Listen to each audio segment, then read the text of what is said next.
सत श्री अकाल जी। पंजाबी खबरों के स्पलेटन च तुहाडा स्वागत है। मैं हरप्रीत सिंह गिल। खबरों का विस्तार करांगे, पर सब तो पहला एक नज़र हुण तक दीआं सुर्खियां ते।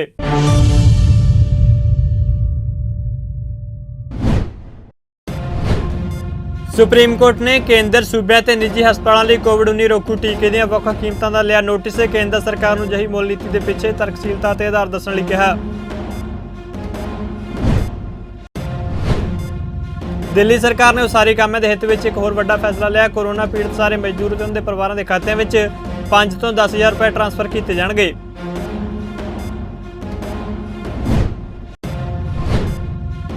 हरियाणा के मुख्यमंत्री मनोहर लाल खट्टर ने कहा, प्रदेश में ऑक्सीजन की कोई घाट नहीं। केंद्र सरकार ने प्रदेश च ऑक्सीजन के कोटे नूं 70 मीट्रिक टन वधाया।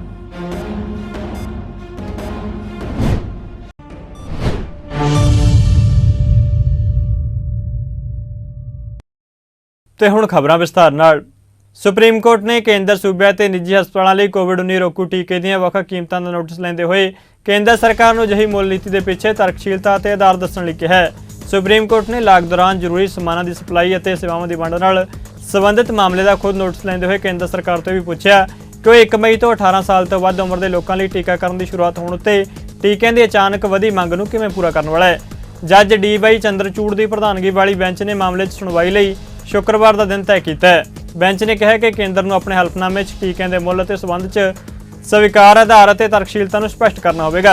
बेंच ने कहा कि वख कंपनियां वख कीमत तय कर रही ने ਅਤੇ केंद्र इस बारे की कर रहा है। देश 'ਚ कोरोना वैक्सीन का तीजा पड़ाव शुरू होने तो पहला वैक्सीन की कीमतों को लैके एक वड्डी खबर आई है। कोविशील्ड बना रही सीरम इंस्टीट्यूट हुण सूबा सरकार को वैक्सीन की एक डोज 100 रुपए घट 'ਚ देवेगी। सीरम के CEO आधार पूनावाला ने ट्वीट करके इसकी जानकारी दी है। उन्होंने दस्सिया कि सूबा सरकार को कोविशील्ड की एक डोज हुण 400 रुपए की थां 300 रुपए विच दित्ती जाएगी।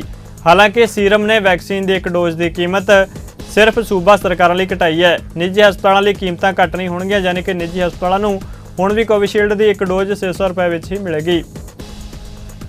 केंद्रीय सेहत मंत्रालय ने कहा है कि 18 साल तो वध उम्र के सारे नागरिक कोविन पोर्टल या आरोग्य सेतु ऐप राही एंटी कोविड-19 टीके लिए रजिस्टर करवा सकते हैं। सरकार टीकाकरण मुहिम के तीजे पड़ाव की शुरुआत 1 मई तो करन जा रही है। दिल्ली में कोरोना नाल प्रभावित मरीजों की गिणती लगातार वध रही है। संक्रमित मरीजों की गिणती 98,000 नूं पार कर गई है। लाग नूं रोकण लई दिल्ली सरकार वालों लॉकडाउन लगाया गया। इस कारण प्रवासी मजदूर अपने घरों नूं चाले पा रहे हैं। उसारी कामां दे हित विच एक होर वड्डा फैसला लिया गया। दिल्ली सरकार वालों हुण उन्हां सारे मजदूर और उन्हां दे परिवारां दे खात्यां विच 5 ਤੋਂ 10,000 रुपए ट्रांसफर किए जाएंगे जो कोरोना पॉजिटिव हो गए हैं। दिल्ली सरकार इन्हां सारिਆਂ ਦੀ RT-PCR रिपोर्ट की जांच पड़ताल ICMR पोर्टल उत्ते करेगी। इस जांच तो बाद सरकार इन्हां सारे कोरोना पॉजिटिव मजदूरों के खात्यां विच वित्तीय सहायता ट्रांसफर करेगी। हरियाणा के मुख्यमंत्री मनोहर लाल खट्टर ने कहा है कि प्रदेश में ऑक्सीजन की घाट नहीं है तो केंद्र सरकार ने प्रदेश 'ਚ ऑक्सीजन के कोटे नूं 70 मीट्रिक टन वधा दिता है। प्रदेश नूं पहला ऑक्सीजन का 162 मीट्रिक टन कोटा सी, पर हुण इस नूं वधा के 232 मीट्रिक टन किया गया है। उन्होंने कहा कि उड़ीसा तो भी ऑक्सीजन हरियाणा 'ਚ पहुंचेगी। मुख्यमंत्री ने कहा कि हौली हौली व्यवस्था सही होगी। इस दौरान रोहतक 'ਚ दिते अपने बयान उत्ते सफाई देंदे हुए मुख्यमंत्री ने कहा कि उन्होंने मूँह 'चों निकल गया सी कि साडे रौला पाउण नाल कोई वापस नहीं आएगा, पर इस सधारण जही गल नूं लैके बवाल किया गया। उन्होंने कहा कि उन्होंने कोई अजिही मंशा नहीं सी। मुख्यमंत्री ने कहा कि साडी कोशिश 'ਚ कोई कमी नहीं है। परिवार 'ਚ एक व्यक्ति की जान जाती है तो सानूं दुख होंदा है। इस दे नाल ही मुख्यमंत्री ने कहा कि प्रदेश में लॉकडाउन नहीं लगेगा। केंद्र के नवे दिशा निर्देशों मुताबिक धारा 144 ते होर सख्त कदम चुके गए हैं। डेथ्स जो हो रही हैं उनका बहुत एक कष्ट है, एक दुख है। एक एक मृत्यु के पीछे जो मन का भाव यही जाता है कि जैसे परिवार का एक आदमी चला गया है। लेकिन बहुत सी व्यवस्थाएं ऐसी होती हैं जो हमारे काबू में नहीं रहती हैं। कई प्रकार के ऐसे संकट जो हमको देखने को मिल रहे हैं, उसमें सबसे बड़ा संकट जो है वो हमारे सामने आया है ऑक्सीजन का। ऑक्सीजन, इतने सारे लोगों को मेडिकल ऑक्सीजन की आवश्यकता पड़ेगी ये सोचा नहीं था। हालांकि ऑक्सीजन जो है कुल मिलाकर कमी नहीं है अगर हम देश भर की सारी बात करें। और मेडिकल एजुकेशन की, लिक्विड एक्वेशन की तो कमी है, लेकिन गैसियस फॉर्म में है हमारे पास। गैसियस फॉर्म की ऑक्सीजन की ट्रांसपोर्टेशन की दिक्कत है। और अगर दूर दराज के एरिया में ज़्यादा अगर लिक्विड भी है तो वहाँ भी ट्रांसपोर्टेशन की दिक्कत काफ़ी आ रही है। एक स्थान से दूसरे स्थान पर ले जाना फिर ले जा करके उसके सिलेंडर्स में रिफिलिंग करना, फिर उसके माध्यम से हर एक इंडिविजुअल पेशेंट को सप्लाई पहुंचाना। नए हॉस्पिटल भी जो हम बना रहे हैं उसकी भी जो सप्लाई है वो भी अपने आप में एक बड़ा काम है। तो इस नेटवर्क को तैयार करने के लिए लगातार हम लगे हुए हैं। मैं एक दिन पहले 5 स्थानों पर होके आया और जो एक्सपेंशन के हमारे काम हैं या गैस सप्लाई के जो प्रोजेक्ट्स हैं उसी को देखने के लिए गया था। पानीपत मेरा जाना हुआ, वहाँ पर गैसियस फॉर्म में ऑक्सीजन हमारे पास उपलब्ध है, तो 500 बेड का हॉस्पिटल उसकी तैयारी के लिए मैं आ गया था। इसी प्रकार से हिसार, वहाँ भी गैसियस फॉर्म में हमारे पास ऑक्सीजन उपलब्ध है, तो वहाँ एक विद्यालय जो जिंदल मॉडल स्कूल है उनका, जिंदल जो पाइप्स वाले हैं उन्हीं का अपना है, और एक उसी का प्रांगण 3 एकड़ का प्रांगण है, उसमें भी। तो दोनों मिला करके लगभग 650 बेड्स की व्यवस्था वो उन्होंने वहाँ करनी शुरू कर दी है। रोहतक पीजीआई में व्यवस्था पर्याप्त है, 650 नए बेड्स की व्यवस्था उन्होंने की है, लेकिन चूँकि ऑक्सीजन की सप्लाई अभी कम है इसलिए ऑक्सीजन के कारण से उसको देरी हो रही है उसको प्रारंभ करने में, चालू करने में। 150 बेड अभी सप्लाई वो चालू कर रहे हैं। 500 बेड जैसे ही ऑक्सीजन की मात्रा पर्याप्त बढ़ती है वो तुरंत चालू होंगे। ਪੰਜਾਬ ਦੇ ਮੁੱਖ ਮੰਤਰੀ ਕੈਪਟਨ ਅਮਰਿੰਦਰ ਸਿੰਘ ਦੀ ਅਗਵਾਈ ਵਾਲੀ ਸਰਕਾਰ ਨੇ ਇੱਕ ਹੋਰ ਚੋਣ ਵਾਅਦੇ ਨੂੰ ਪੂਰਾ ਕਰਦਿਆਂ ਪੰਜਾਬ ਕੈਬਨਿਟ ਨੇ ਆਸ਼ੀਰਵਾਦ ਯੋਜਨਾ ਤਹਿਤ ਵਿੱਤੀ ਸਹਾਇਤਾ ਰਾਸ਼ੀ ਪ੍ਰਤੀ ਲਾਭਪਾਤਰੀ 21,000 ਤੋਂ ਵਧਾ ਕੇ 51,000 ਰੁਪਏ ਕਰਨ ਨੂੰ ਮਨਜ਼ੂਰੀ ਦੇ ਦਿੱਤੀ ਹੈ। ਇਸ ਯੋਜਨਾ ਅਧੀਨ ਸਾਰੇ ਬਕਾਏ ਨਿਪਟਾਉਣ ਦੀ ਹਦਾਇਤ ਕੀਤੀ ਗਈ ਹੈ। ਕੈਬਨਿਟ ਮੀਟਿੰਗ ਵਿੱਚ ਦੱਸਿਆ ਗਿਆ ਕਿ ਇਸ ਯੋਜਨਾ ਤਹਿਤ ਦਸੰਬਰ 2020 ਤੱਕ ਦੀ ਅਦਾਇਗੀ ਪਹਿਲਾਂ ਹੀ ਕਰ ਦਿੱਤੀ ਗਈ ਹੈ। ਮੰਤਰੀ ਮੰਡਲ ਦੀ ਵਰਚੁਅਲ ਮੀਟਿੰਗ ਤੋਂ ਬਾਅਦ ਸਰਕਾਰੀ ਬੁਲਾਰੇ ਨੇ ਦੱਸਿਆ ਕਿ ਇਸ ਯੋਜਨਾ ਅਧੀਨ ਇਹ ਤਾਜ਼ਾ ਵਾਅਦਾ 1 ਜੁਲਾਈ 2021 ਤੋਂ ਲਾਗੂ ਹੋਵੇਗਾ। ਮੌਜੂਦਾ ਸਰਕਾਰ ਦੁਆਰਾ ਸਕੀਮ ਦੀ ਰਾਸ਼ੀ ਵਿੱਚ ਕੀਤਾ ਗਿਆ ਦੂਜਾ ਵਾਅਦਾ ਹੈ, ਜਿਸ ਨੇ ਪਹਿਲਾਂ 2017 ਵਿੱਚ ਸੱਤਾ ਸੰਭਾਲਣ ਤੋਂ ਤੁਰੰਤ ਬਾਅਦ ਸਹਾਇਤਾ ਰਾਸ਼ੀ 15,000 ਤੋਂ ਵਧਾ ਕੇ 21,000 ਰੁਪਏ ਕੀਤੀ ਸੀ ਅਤੇ ਸ਼ਗਨ ਸਕੀਮ ਦਾ ਨਾਮ ਬਦਲ ਕੇ ਆਸ਼ੀਰਵਾਦ ਯੋਜਨਾ ਰੱਖਿਆ ਗਿਆ ਸੀ। ਉਹਨੇ ਕਿਹਾ ਕਿ ਮੁਸਲਿਮ ਲੜਕੀਆਂ 2006 ਵਿੱਚ ਵੀ ਸੂਚੀ ਵਿੱਚ ਸਨ ਅਤੇ ਵਿਭਾਗ ਨੂੰ ਨਿਰਦੇਸ਼ ਕੀਤੇ ਗਏ ਕਿ ਜੇ ਅਣਜਾਣੇ ਵਿੱਚ ਉਹਨਾਂ ਦਾ ਨਾਮ ਸ਼ਾਮਲ ਕਰਨਾ ਰਹਿ ਗਿਆ ਹੋਵੇ ਤਾਂ ਉਹਨਾਂ ਨੂੰ ਵੀ ਸ਼ਾਮਲ ਕਰ ਲਿਆ ਜਾਵੇ। ਬੁਲਾਰੇ ਨੇ ਦੱਸਿਆ ਕਿ ਇਸ ਰਾਸ਼ੀ ਵਿੱਚ ਤਾਜ਼ਾ ਵਾਅਦੇ ਨਾਲ 60,000 ਲਾਭਪਾਤਰੀ ਨੂੰ ਫਾਇਦਾ ਹੋਵੇਗਾ, ਜਿਸ ਨਾਲ ਸਰਕਾਰੀ ਖਜ਼ਾਨੇ ਉੱਤੇ 180 ਕਰੋੜ ਰੁਪਏ ਦਾ ਬੋਝ ਪਵੇਗਾ।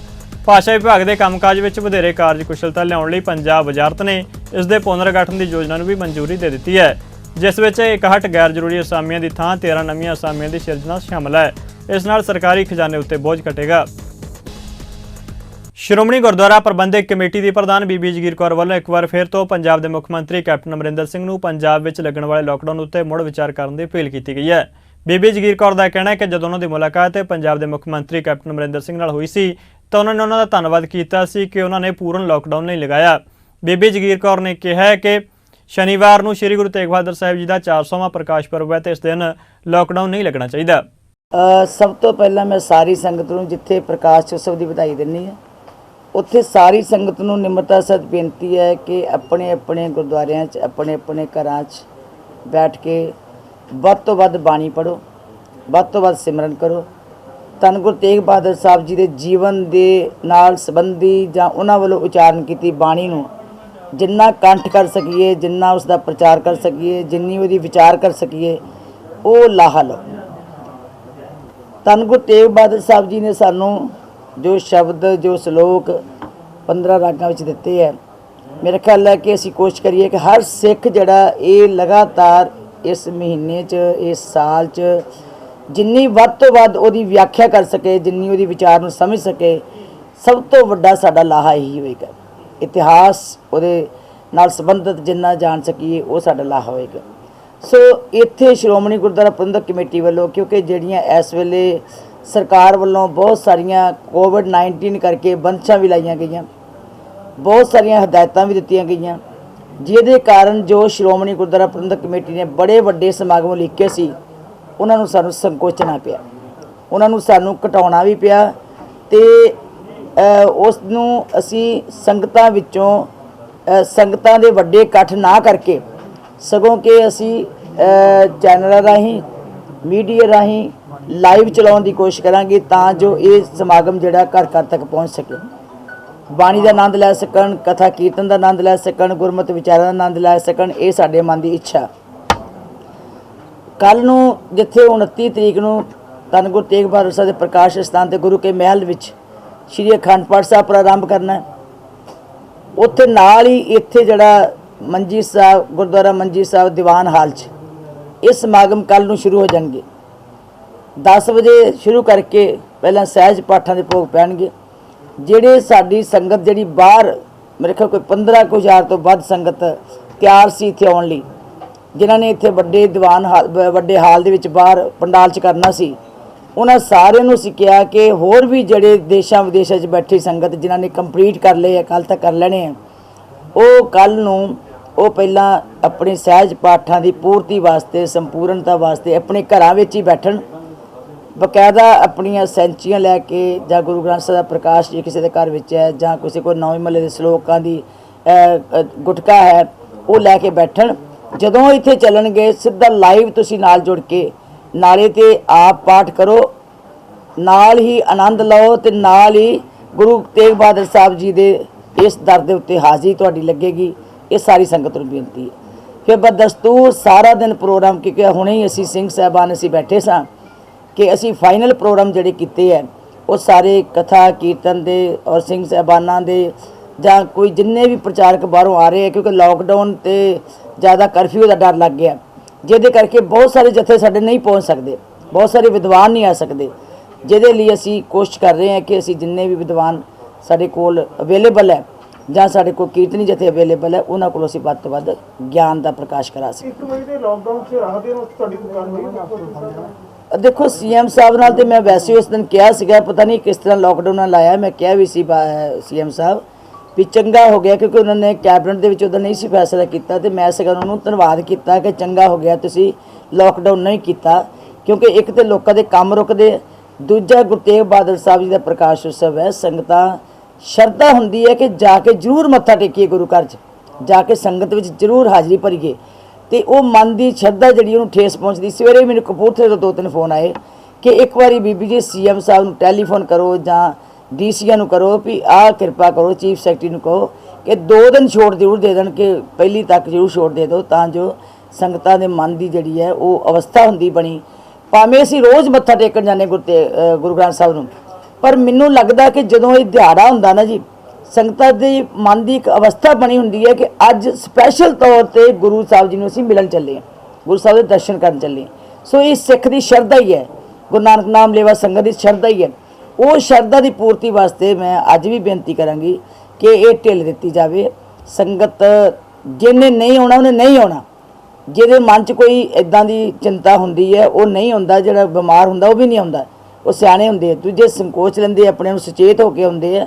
ਤੇ ਮੇਰਾ ਖਿਆਲ ਹੈ ਕਿ ਸੰਗਤ ਸੁਚੇਤ ਹੈ ਇਸ ਵੇਲੇ, ਜਿਨ੍ਹਾਂ ਨੇ ਆਉਣਾ ਮੱਥਾ ਟੇਕਣ ਅੱਜ ਵੀ ਰੋਜ਼ ਆਉਂਦੇ, ਸ਼ਰਧਾਲੂ ਤੇ ਅੱਜ ਵੀ ਮੱਥਾ ਟੇਕਣ ਆਉਂਦੇ, ਅਸੀਂ ਵੀ ਸਾਰੇ ਕਾਰੋਬਾਰ ਕਰਦੇ ਹਾਂ। ਸੋ ਮੈਂ ਸਮਝਦੀ ਹਾਂ ਕਿ ਇਹ 2 ਦਿਨ ਘੱਟੋ ਘੱਟ ਜ਼ਰੂਰ ਢਿੱਲ ਦੇ ਦੇਣੀ ਚਾਹੀਦੀ ਹੈ, 30 ਤਰੀਕ ਨੂੰ ਤੇ 1 ਤਰੀਕ ਨੂੰ, ਤਾਂ ਜੋ ਅਗਲੇ ਸ਼ਨੀਚਰ ਐਤਵਾਰ ਜੋ ਮਰਜ਼ੀ ਕਰ ਲੇ ਸਰਕਾਰ, ਲੇਕਿਨ ਇਹ ਆਸਥਾ ਜਿਹੜੀ ਸੰਗਤ ਦੀ ਬਣੀ ਹੈ ਉਹਨੂੰ ਇੱਦਾਂ ਪੀੜਾ ਨਹੀਂ ਹੋਣੀ।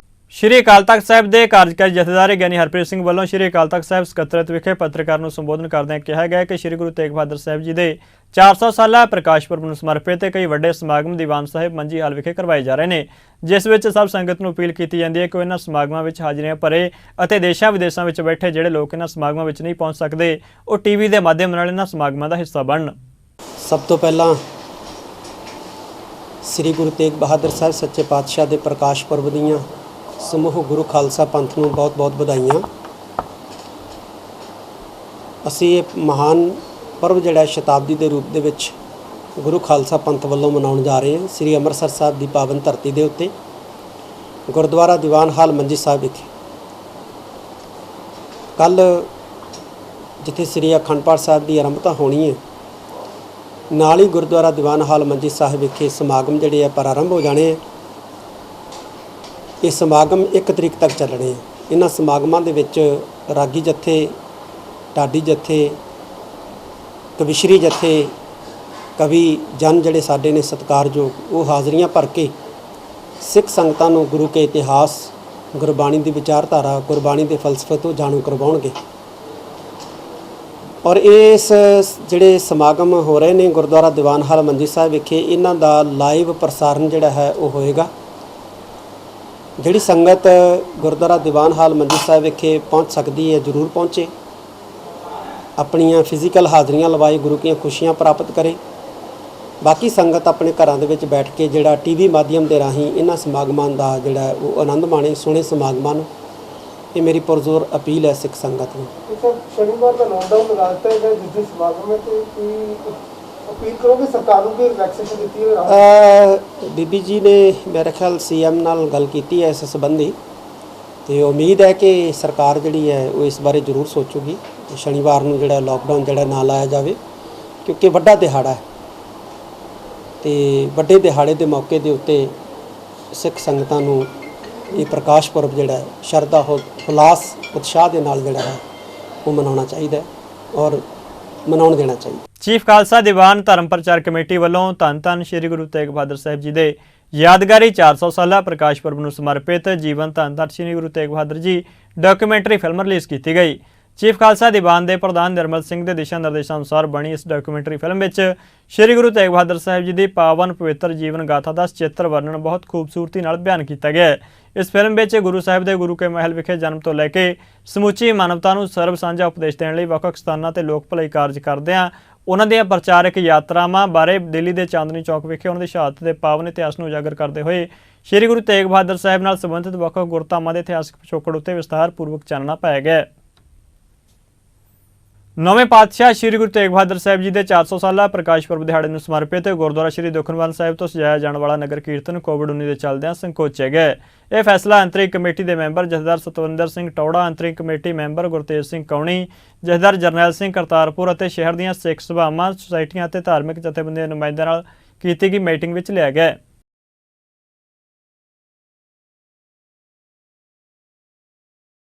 ਪਟਿਆਲਾ ਸ਼ਹਿਰ ਦੀਆਂ ਸਮੁੱਚੀਆਂ ਸੰਗਤਾਂ ਪ੍ਰਤੀ ਬੇਨਤੀ ਹੈ ਕਿ ਧੰਨ ਧੰਨ ਸਾਹਿਬ ਸ੍ਰੀ ਗੁਰੂ ਤੇਗ ਬਹਾਦਰ ਸਾਹਿਬ ਪਾਤਸ਼ਾਹ ਜੀ ਦੇ 400 ਸਾਲਾ ਪਾਵਨ ਪ੍ਰਕਾਸ਼ ਗੁਰਪੁਰਬ ਸ਼ਤਾਬਦੀ ਨੂੰ ਲੈ ਕਰਕੇ ਸ਼੍ਰੋਮਣੀ ਗੁਰਦੁਆਰਾ ਪ੍ਰਬੰਧਕ ਕਮੇਟੀ ਵੱਲੋਂ ਸਮੁੱਚੀਆਂ ਸੰਗਤਾਂ ਦੇ ਸਹਿਯੋਗ ਨਾਲ ਗੁਰਮਤਿ ਸਮਾਗਮ ਉਲੀਕੇ ਗਏ ਸਨ।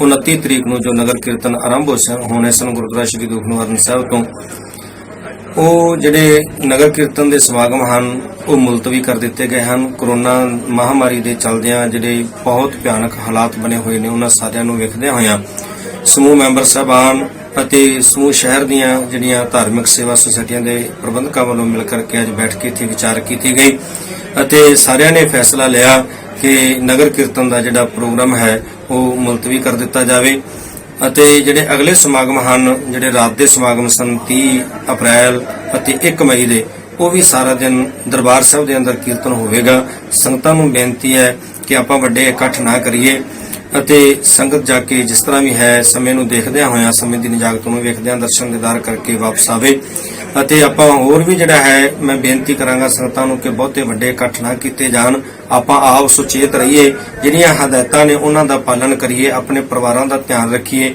ਘਰਾਂ ਵਿੱਚ ਬੈਠ ਕੇ ਬਾਣੀ ਦਾ ਸਿਮਰਨ, ਬਾਣੀ ਦਾ ਜਾਪ ਕਰਕੇ ਸਿਮਰਨ ਕਰਕੇ ਸਤਿਗੁਰੂ ਪਾਤਸ਼ਾਹ ਜੀ ਦੇ ਪਾਵਨ ਦਿਹਾੜੇ ਮਨਾਈਏ ਅਤੇ ਸਰਬੱਤ ਦੇ ਭਲੇ ਲਈ, ਸਰਬੱਤ ਦੀ ਚੜ੍ਹਦੀ ਕਲਾ ਤੰਦਰੁਸਤੀ ਵਾਸਤੇ ਘਰਾਂ ਦੇ ਵਿੱਚ ਬੈਠ ਕਰਕੇ ਅਰਦਾਸ ਕਰੀਏ। ਕੋਵਿਡ ਨਿਯਮਾਂ ਦੀਆਂ ਧੱਜੀਆਂ ਉਡਾਉਣ ਕਾਰਨ ਅਦਾਕਾਰ ਜਿੰਮੀ ਸ਼ੇਰਗਿੱਲ ਸਮੇਤ 4 ਵਿਅਕਤੀਆਂ ਨੂੰ ਗ੍ਰਿਫਤਾਰ ਕੀਤਾ ਗਿਆ। ਇਸ ਤੋਂ ਪਹਿਲਾਂ ਮੰਗਲਵਾਰ ਨੂੰ ਫਿਲਮ ਦੀ ਸ਼ੂਟਿੰਗ ਕਰਨ ਦੇ ਦੋਸ਼ ਵਿੱਚ ਉਸ ਦਾ ਚਲਾਨ ਕੀਤਾ ਗਿਆ ਸੀ। ਉਸ ਉੱਤੇ ਦੋਸ਼ ਹੈ ਕਿ ਸ਼ੂਟਿੰਗ ਦੌਰਾਨ ਸਮਾਜਿਕ ਦੂਰੀ ਦੇ ਨਾਲ ਹੋਰ ਨਿਯਮਾਂ ਦੀਆਂ ਧੱਜੀਆਂ ਉਡਾਈਆਂ ਗਈਆਂ। ਦਰਅਸਲ ਲੁਧਿਆਣਾ ਦੇ ਏਰੀਆ ਸਕੂਲ ਵਿੱਚ ਇੱਕ ਕਰਕੇ ਕਈ 4 ਪਹੀਆ ਗੱਡੀਆਂ ਦਾਖਲ ਹੋਈਆਂ। ਅੰਦਰ ਨਜ਼ਾਰਾ ਵੇਖਿਆ ਤਾਂ ਪਤਾ ਲੱਗਿਆ ਕਿ ਕਿਸੇ ਪੰਜਾਬੀ ਫਿਲਮ ਦੀ ਸ਼ੂਟਿੰਗ ਚੱਲ ਰਹੀ ਹੈ। ਸਕੂਲ ਨੂੰ ਅਦਾਲਤ ਦਾ ਰੂਪ ਦਿੱਤਾ ਗਿਆ ਸੀ। ਪੁਲਿਸ ਨੇ ਸ਼ੂਟਿੰਗ ਰੁਕਵਾ ਦਿੱਤੀ। ਮੁਲਜ਼ਮਾਂ ਦੀ ਪਛਾਣ ਮੁੰਬਈ ਵਾਸੀ ਈਸ਼ਵਰ ਨਿਵਾਸ, ਸਿਉੜਾ ਚੌਂਕ ਵਾਸੀ ਆਕਾਸ਼ਦੀਪ ਸਿੰਘ ਅਤੇ ਜੀਰਕਪੁਰ ਵਾਸੀ ਮਨਦੀਪ ਸਿੰਘ ਵਜੋਂ ਹੋਈ ਹੈ। ਦੇਸ਼ ਵਿੱਚ ਕੋਰੋਨਾ ਨੂੰ ਹਰਾਉਣ ਲਈ ਟੀਕਾਕਰਨ ਮੁਹਿੰਮ ਜ਼ੋਰ-ਸ਼ੋਰ ਨਾਲ ਜਾਰੀ ਹੈ। ਇਸੇ ਤਹਿਤ ਜਲੰਧਰ ਦੇ ਪ੍ਰਾਇਮਰੀ ਹੈਲਥ ਸੈਂਟਰ ਰੇਰੂ 'ਚ ਪੰਜਾਬ ਐਂਡ ਸਿੰਧ ਬੈਂਕ ਦੇ 40 ਸਟਾਫ ਮੈਂਬਰਾਂ ਨੂੰ ਟੀਕਾ ਲਗਵਾਇਆ ਗਿਆ, ਜਿਸ ਵਿੱਚ ਹਾਕੀ ਖਿਡਾਰੀ ਸ਼ਾਮਲ ਸਨ। ਇਸੇ ਤਰ੍ਹਾਂ ਅੱਜ ਵੀ 20 ਹੋਰ ਸਟਾਫ ਮੈਂਬਰਾਂ ਨੂੰ ਕੋਰੋਨਾ ਦੀ ਬਿਮਾਰੀ ਤੋਂ ਬਚਾਉਣ ਲਈ ਟੀਕਾ ਲਾਇਆ ਗਿਆ। ਜਨਰਲ ਮੈਨੇਜਰ ਰਾਜੇਸ਼ ਮਲਹੋਤਰਾ ਨੇ ਦੱਸਿਆ ਕਿ ਪੰਜਾਬ ਐਂਡ ਸਿੰਧ ਬੈਂਕ ਦੇ ਸਟਾਫ ਮੈਂਬਰਾਂ ਵੱਲੋਂ ਕੋਰੋਨਾ ਤੋਂ ਬਚਾਅ ਲਈ ਲੋਕਾਂ ਨੂੰ ਜਾਗਰੂਕ ਕੀਤਾ ਜਾ ਰਿਹਾ ਹੈ। ਪਟਿਆਲਾ ਦੀ ਕੇਂਦਰੀ ਜੇਲ੍ਹ ਵਿੱਚੋਂ 2 ਕੈਦੀਆਂ ਤੇ ਇੱਕ ਹਵਾਲਾਤੀ ਦੇ ਫਰਾਰ ਹੋਣ ਦਾ ਮਾਮਲਾ ਸਾਹਮਣੇ ਆਇਆ ਹੈ। ਦੱਸਿਆ ਜਾ ਰਿਹਾ ਹੈ ਕਿ ਫਰਾਰ ਕੈਦੀ ਜਿਸ ਚੱਕੀ ਵਿੱਚ ਬੰਦ ਸਨ ਉੱਥੇ ਪਾੜ ਵੀ ਲੱਗਿਆ ਹੋਇਆ ਹੈ, ਪਰ ਇਹ ਸਪਸ਼ਟ ਨਹੀਂ ਹੋ ਸਕਿਆ ਕਿ ਉਹ ਜੇਲ੍ਹ ਵਿੱਚੋਂ ਬਾਹਰ ਕਿੱਥੋਂ ਅਤੇ ਕਿਵੇਂ ਨਿਕਲੇ। ਉਧਰ ਜ਼ਿਲ੍ਹਾ ਪੁਲਿਸ ਦੀ ਮਦਦ ਨਾਲ ਸਵੇਰ ਤੋਂ ਹੀ ਜੇਲ੍ਹ ਅਧਿਕਾਰੀਆਂ ਵੱਲੋਂ ਜੇਲ੍ਹ ਦੇ ਅੰਦਰ ਹੀ ਉਹਨਾਂ ਦੀ ਭਾਲ ਕੀਤੀ ਜਾ ਰਹੀ ਹੈ। ਇੱਥੇ ਖਾਸ ਗੱਲ ਇਹ ਹੈ ਕਿ ਇਹਨਾਂ ਵਿੱਚੋਂ ਸ਼ੇਰ ਸਿੰਘ ਵਿਸ਼ੇਸ਼ ਸਮਝੌਤੇ ਤਹਿਤ UK ਤੋਂ ਤਬਦੀਲ ਹੋ ਕੇ ਆਇਆ ਹੋਇਆ ਹੈ, ਜਿਸ ਨੂੰ ਉੱਥੇ ਦੀ ਅਦਾਲਤ ਨੇ ਨਸ਼ਾ ਤਸਕਰੀ ਦੇ ਇੱਕ ਕੇਸ ਵਿੱਚ 22 ਸਾਲ ਕੈਦ ਦੀ ਸਜ਼ਾ ਸੁਣਾਈ ਹੈ। ਬਾਕੀ ਦੇ ਕੈਦੀਆਂ 'ਚ ਇੰਦਰਜੀਤ ਸਿੰਘ ਧਿਆਨਾ ਤੇ ਜਸਪ੍ਰੀਤ ਸਿੰਘ ਸ਼ਾਮਲ ਨੇ। ਜੇਲ੍ਹ ਅਧਿਕਾਰੀ ਨੇ ਇਹਨਾਂ ਤਿੰਨਾਂ ਕੈਦੀਆਂ ਦੇ ਆਪਣੀ ਬੈਰਕ ਵਿੱਚ ਨਾ ਹੋਣ ਦੀ ਪੁਸ਼ਟੀ ਕਰ ਦਿੱਤੀ ਹੈ। ਪੰਜਾਬ ਰਾਜ ਬਿਜਲੀ board EMPLOYEES federation sub division Rajpura ਦੀ ਪ੍ਰਧਾਨਗੀ ਦੀ ਚੋਣ ਸਰਕਲ ਦੇ ਸੀਨੀਅਰ ਮੀਤ ਪ੍ਰਧਾਨ ਜੋਗਿੰਦਰ ਸਿੰਘ ਚੱਠਾ ਤੇ ਸਹਾਇਕ ਸਕੱਤਰ ਬਲਬੀਰ ਸਿੰਘ ਦੀ ਪ੍ਰਧਾਨਗੀ ਹੇਠ ਹੋਈ। ਇਸ ਸਬ ਡਿਵੀਜ਼ਨ ਦੀ ਚੋਣ ਵਿੱਚ ਕਈ ਅਹੁਦੇਦਾਰ ਸ਼ਾਮਲ ਹੋਏ ਅਤੇ ਇਸੇ ਚੋਣ ਵਿੱਚ ਕੋਰੋਨਾ ਦੇ ਚੱਲਦਿਆਂ ਸਮਾਜਿਕ ਦੂਰੀ ਦਾ ਵਿਸ਼ੇਸ਼ ਧਿਆਨ ਰੱਖਿਆ ਗਿਆ। ਅੱਜ ਦੀ ਸਬ ਡਿਵੀਜ਼ਨ ਦੀ ਚੋਣ ਵਿੱਚ ਆਗੂਆਂ ਵੱਲੋਂ ਪੇ ਕਮਿਸ਼ਨ ਦੀ ਰਿਪੋਰਟ ਲਾਗੂ ਕਰਨ ਦੀ ਮੰਗ ਕੀਤੀ ਗਈ। ਇਸ ਮੌਕੇ ਸਰਬਸੰਮਤੀ ਨਾਲ ਅਹੁਦੇਦਾਰਾਂ ਦੀ ਚੋਣ ਕੀਤੀ ਗਈ। ਇਸ ਦੇ ਨਾਲ ਹੀ ਨਾਜਰ ਸਿੰਘ ਨੂੰ ਡਿਵੀਜ਼ਨ ਪ੍ਰਧਾਨ ਚੁਣ ਲਿਆ ਗਿਆ। ਨਾਜਰ ਸਿੰਘ ਨੇ ਕਿਹਾ ਕਿ ਉਹ ਆਪਣੀ ਜ਼ਿੰਮੇਵਾਰੀ ਤਨਦੇਹੀ ਨਾਲ ਨਿਭਾਉਣਗੇ। ਮੈਂ ਉਹਦਾ ਸਟੋਰ ਦੀ ਪ੍ਰਧਾਨ ਰਵਿੰਦਰ ਹੈ ਜੀ। ਹੁਣ ਮੇਰੇ ਦਿਮਾਗ ਵਿੱਚ ਸਰਦਾਰ ਰਜਿੰਦਰ ਸਿੰਘ ਜੀ ਨੇ, ਸੰਧੂ ਸਾਹਿਬ ਜੋ ਪੰਜਾਬ ਦੇ ਪ੍ਰਧਾਨ ਨੇ ਅਤੇ ਹੋਰ ਮੇਰੇ ਸਾਰੇ ਮੁਲਾਜ਼ਮਾਂ ਨੂੰ ਮਾਣ ਬਖਸ਼ਿਆ ਡਿਵੀਜ਼ਨ ਪ੍ਰਧਾਨ ਦਾ। ਮੈਂ ਸਾਰਿਆਂ ਨੂੰ ਵਿਸ਼ਵਾਸ ਦਿਵਾਉਂਦਾ ਕਿ ਮੈਂ ਸੇਵਾ ਤਨ ਮਨ ਧਨ ਤੇ ਇਮਾਨਦਾਰੀ ਨਾਲ ਕਰਾਂਗਾ। ਬਾਕੀ ਪੰਜਾਬ ਦੇ ਜੋ ਹਾਲਾਤ ਚੱਲ ਰਹੇ ਨੇ ਉਹਨਾਂ ਹਾਲਾਤਾਂ ਦੇ ਨਾਲ ਨਜਿੱਠਣ ਲਈ ਹਰ ਤਰ੍ਹਾਂ ਅਸੀਂ ਤਿਆਰ ਰਹਾਂਗੇ। ਮੁਲਾਜ਼ਮਾਂ ਨੂੰ ਇਹੀ ਮੈਂ ਬੇਨਤੀ ਕਰਨਾ ਕਿ ਜਦੋਂ ਵੀ ਕੋਈ ਸਰਕਾਰ ਦੇ ਖਿਲਾਫ ਆਪਾਂ ਨਾਅਰੇ ਮਾਰਨੇ ਨੇ ਜਾਂ ਧਰਨੇ ਦੇਣੇ ਨੇ, ਇਹ ਵੱਧ ਤੋਂ ਵੱਧ ਚੜ੍ਹ ਕੇ ਹਿੱਸਾ ਪਾਵਣ। ਅਸੀਂ ਇਹਨਾਂ ਨਾਲ ਤਨ ਮਨ ਧਨ ਇਹਨਾਂ ਦੀ ਸੇਵਾ ਕਰਾਂਗੇ। ਕੋਈ ਵੀ ਕਾਲ ਆਏਗੀ ਅਸੀਂ ਹਰ ਟਾਈਮ ਸਰਕਾਰ ਦੇ ਵਿਰੋਧ ਕਰਾਂਗੇ। ਚੜ੍ਹਦੀ ਕਲਾ ਟਾਈਮ ਟੀਵੀ ਦੇ ਡਾਇਰੈਕਟਰ ਜਤਿੰਦਰਪਾਲ ਸਿੰਘ ਦੇ ਮਾਤਾ ਸਰਦਾਰਨੀ ਅਮਰਜੀਤ ਕੌਰ ਧਰਮ ਸੁਪਤਨੀ ਸਰਦਾਰ ਦਲੀਪ ਸਿੰਘ ਨਰੂਲਾ ਨੂੰ ਅੰਤਿਮ ਅਰਦਾਸ ਮੌਕੇ ਵੱਖ-ਵੱਖ ਸ਼ਖਸੀਅਤਾਂ ਵੱਲੋਂ ਸ਼ਰਧਾਂਜਲੀਆਂ ਅਰਪਿਤ ਕੀਤੀਆਂ ਗਈਆਂ।